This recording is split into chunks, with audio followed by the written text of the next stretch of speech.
When you leave a tea bag in hot water, eventually the two become one. The tea gets infused into the water and you cannot separate the two. That it is the same with us.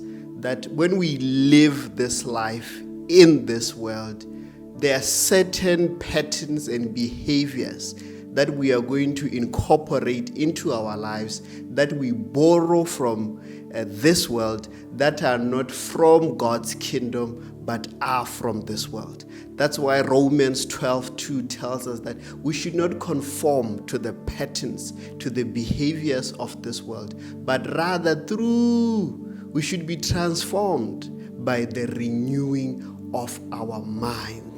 That we need to constantly be reset. Otherwise, because we know that this world is designed in such a way that it pulls us away from God.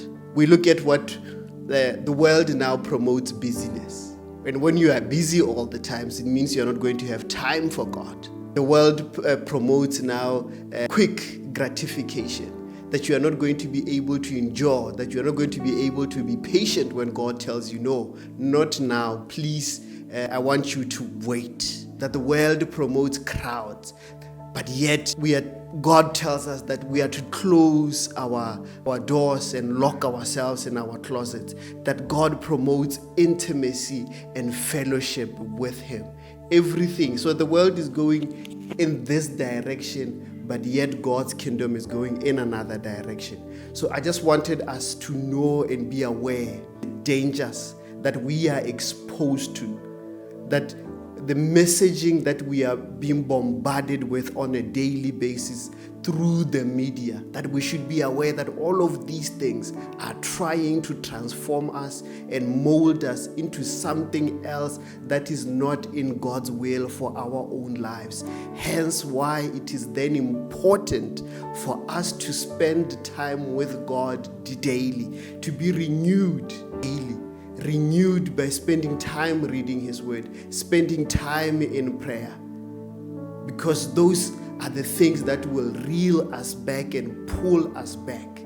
That is why the moment that somebody now stops reading their Bible, the moment that somebody stops praying, the moment that somebody stops fellowshipping with other believers, you will see the direction of their lives going in a different direction. So family, let us be aware of the patterns that exist in this world, that all of them are designed in such a way to pull us away from God.